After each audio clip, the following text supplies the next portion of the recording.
আসসালামু আলাইকুম, কেমন আছেন সবাই? আশা রাখছি আলহামদুলিল্লাহ অনেক বেশি ভালো আছেন। আমিও আপনাদের দয়ায় ভালো আছি। আমি আজকে রান্না করব হচ্ছে পটলের দোলমা। ইচ্ছা ছিল না রান্না করার জন্য, বাট এত সুন্দর সুন্দর পটলগুলো আনছে কালকে, দেখে মন চাইলো। আবার ঘরেও কিছু জিনিস ছিল, এর জন্য খুব ইজি রান্না করতে পারবো, সেই জন্য চিন্তা করলাম যে এটা করে ফেলি। এখানে আমার গরুর মাংস রান্না ছিল আগে, তো এই গরুর মাংসটাকে আমি কিমা করে নিয়েছি হাতে, কারণ যেহেতু সিদ্ধ।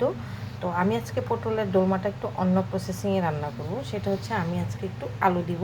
তো আমি কিভাবে আলু দিব, বা পটলের দোলমাটা শুধু পটল দিয়ে হয়, আলু আমি কেন দিব, সেটাই আজকে আপনাদের সঙ্গে আমি শেয়ার করব। এটা দেখতে থাকুন ভিডিওটা।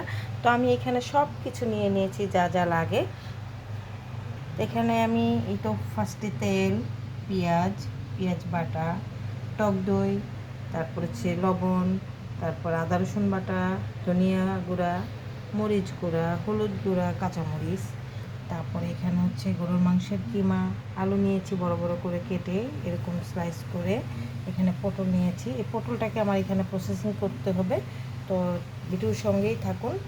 সবগুলা পটল আমি আগে ছুরির সাহায্যে আমি আগে এরকম করে একদম ভালোভাবে চেঁচে পরিষ্কার করে একদম ধুয়ে নিয়েছি, কাজ করার সুবিধার্থে বা তাড়াতাড়ি হওয়ার জন্য। এখন আমি হচ্ছে একটা সাইড এই যে এইভাবে একটু ছিলে নিব, আরেকটা সাইডও আমি যে এভাবে ছিলে নিব।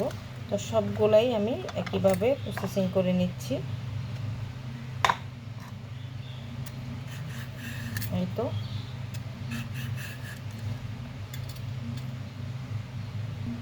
তো সবগুলোকে আমি সুন্দর করে কেটে নিয়েছি। এখন হচ্ছে আরেকটাভাবে একটা সাইডকে আমি একটু অল্প করে কাটবো, আরেকটা সাইডকে আমি একটু বেশি করে কাটবো। এই যে এই পরিমাণ করে কাটবো, এইটা আমি রেখে দিব, পরবর্তীতে কাজে লাগবে। তো এরকম সবগুলা কেটে নেই।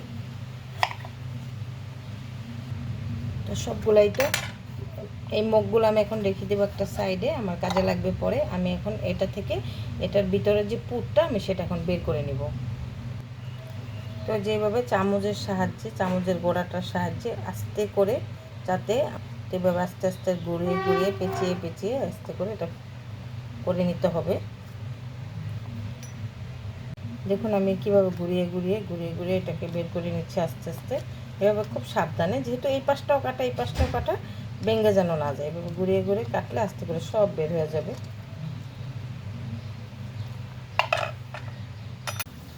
তো এই তো বিচিগুলো সব বের করে নিয়েছি। এটা ফেলে দিলেও পারেন, আর আমি ফেলবো না, এটা আমি গ্রেভির জন্য এটা আমি রেখে দিব, ব্লেন্ড করে নিব। আর এই যেভাবে সবগুলো আমি একদম বের করে নিয়েছি। ব্লেন্ডারের জারে আমি ওই যে পটলের সেই বিচি আর পুরগুলা আর মাংসর কিছু ঝোল ছিল, আস্ত কিছু জিরা দিয়ে আমি এটা ভালোভাবে ব্লেন্ড করে নিচ্ছি। তো এখানে আমি ফ্রাই প্যান বসাই দিলাম, চুলাটা অন করে দিচ্ছি।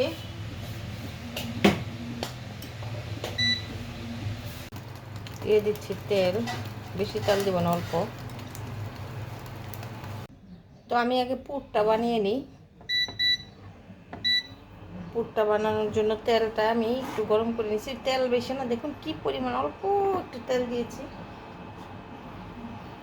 তো এখন আমি একটু পেঁয়াজ দিয়ে দিচ্ছি, বেশি না, অল্প। মশলাও আমি তেমন কিছু দিব না, সব মশলা আমার ব্লেন্ডার করা আছে। তো আগে পেঁয়াজটা একটু লাল হোক। পেঁয়াজটা মোটামুটি লাল হয়ে গেছে, দিয়ে দিচ্ছি একটু হলুদ, মরিচ গুঁড়া, ধনিয়া গুঁড়া, আদা রসুন পেস্ট, পেঁয়াজ বাটা, নেড়ে চেড়ে নিই। দিব একটু পানি। এখন দিয়ে দিচ্ছি যে পটলের যে ভিতরের যেটা মাংসের কিমাটা, এটাকে আমি ভালোভাবে এটার সঙ্গে মিশিয়ে একদম সুন্দর করে শুকনা শুকনা করে এটাকে আমি রান্না করব। রেডি হয়ে গেছে, তেল ছেড়ে দিয়েছে। এটা এখন নামিয়ে ফেলবো, নামিয়ে ঠান্ডা করে নিব। চুলায় গ্যাস চলে এসছে, তাই আমি চুলা চেঞ্জ করলাম। এটাকে আমি ঠান্ডা করি আগে। যে এখানে আমি এটা ঠান্ডা করতে দিলাম। আর এখান থেকে আমার পুরাটা লাগবে না, যেহেতু আমি পটল অল্প নিয়েছি, কিছুটা রেখে দিব। এটা রুটি পরোটার সঙ্গে বা ভাতের সঙ্গে খেতে ভীষণ মজা লাগবে। তো ঠান্ডা হয়ে গেছে প্রায়, আমি এখন পুরটাকে ভরে নিব।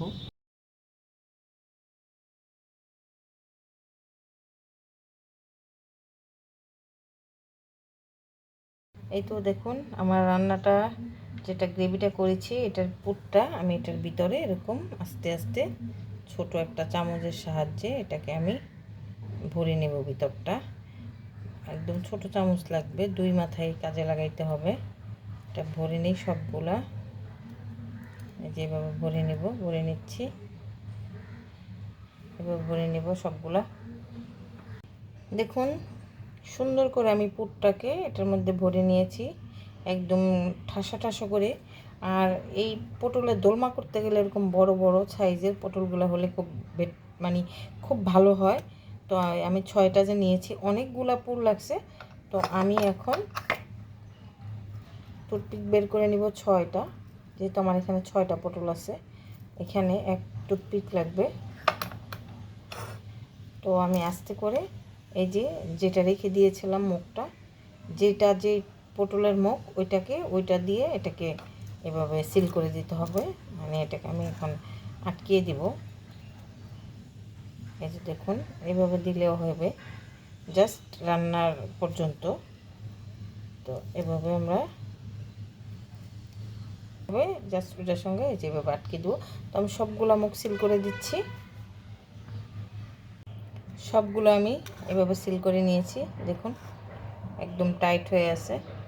তো এখন আমি পরবর্তী প্রসেসিংয়ে চলে যাচ্ছি, একটু সময় দিয়ে দিচ্ছি তেল পটলটা ভাজার জন্য।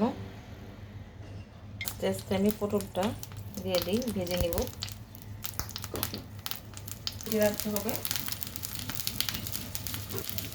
ঢেকে দেই, তাড়াতাড়ি হয়ে যাবে। এটা ঢেকে আমি 5-7 মিনিটের মতো রাখবো। ঢেকে দিলে একটু তাড়াতাড়ি হবে আর কি। তখন আমি দেখি কি অবস্থা, পানি উঠে গেছে। ঢাইকা দেওয়ার এইটাই একটা দিয়ে দিই।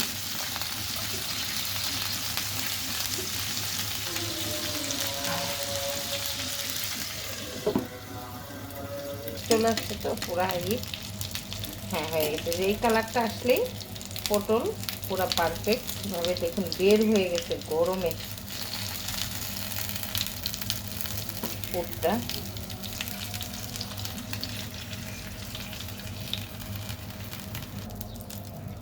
এখন আলুগুলো একটু ভেজে নিই হবে। এই তেলের ভিতরে দিয়ে দিচ্ছি পেঁয়াজ,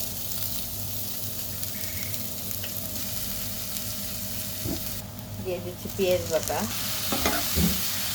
রসুন বাটা, দিয়ে দিচ্ছি মশলা, হলুদ গুঁড়া, মরিচ গুঁড়া, ধনিয়া গুঁড়া, তারপরে হচ্ছে স্বাদ মতো লবণ দিয়ে এটাকে একটু ভালোভাবে কষিয়ে নেব। মশলাটা কষানো হয়ে গেছে। এখানে আছে টক দই, দিয়ে দিলাম পুরোটাই। একটু দিয়ে দিলাম কত গ্লাস তো রসুন কোয়া, গ্রান বের নিচ্ছে। এখন আমি একটু আলুটা আগে একটু দিয়ে নিই, আলুটা সিদ্ধ করে পানি দিয়ে দিই।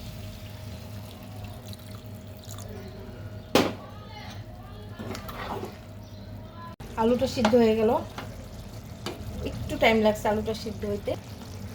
পটলগুলা বসাই দেবো, বিসমিল্লাহ।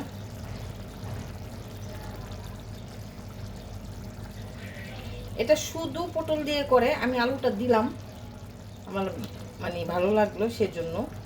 এটার মধ্যে মশলা হিসাবে আরও আপনারা বাদাম, ছানা, বাদাম এগুলো দিলে আরও রাজকীয় হবে, পোলাওর সাথে একদম জমে যাবে এই আর কি। তো এটার মধ্যে আমি আর পানি দেবো না, এটা দিয়েই আমার যতটুকু সিদ্ধ হয়ে যাবে। তখন আমি আবার একটু ডেকে দেবো।